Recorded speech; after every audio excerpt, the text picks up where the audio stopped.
Europe 1, bonjour. Raphaël Duchemin.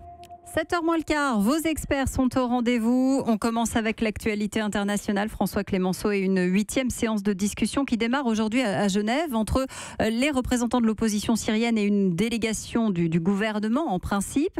Faut-il y voir une percée? Faut-il croire à cette percée d'ailleurs?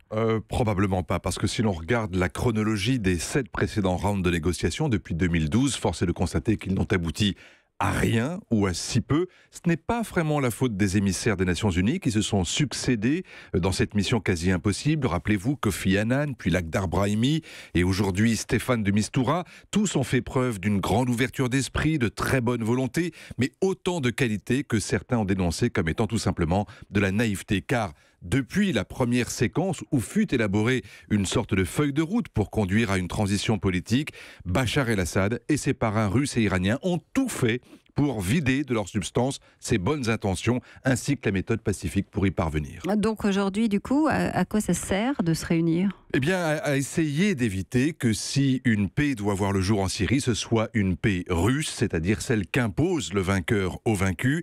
Hier soir, aux Nations Unies, la France, le Royaume-Uni, les États-Unis, la Chine étant plus discrète, pour ne pas dire d'une très grande lâcheté dans ce débat, ont tenté de faire comprendre à la Russie que la paix en Syrie doit être l'aboutissement d'un règlement sous l'égide de l'ONU. Un exemple, tout le monde est d'accord désormais pour dire que des élections doivent être organisées pour désigner un nouveau président, un nouveau parlement, qu'elles doivent être immaculées, insoupçonnables.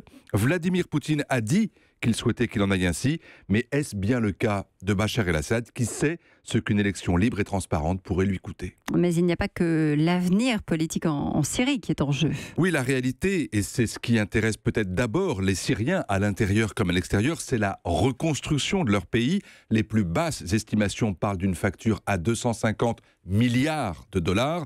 Autant dire que pas une grande puissance ne s'engagera dans un tel chantier sans avoir des garanties, une certaine forme de confiance. Hier, le quartier rebelle de la Ghouta, dans la banlieue de Damas, était à nouveau bombardé. Près de 100 morts, dont de nombreux enfants, alors qu'il y avait un accord de désescalade sur place, soi-disant supervisé par la Russie. C'est tout vous dire.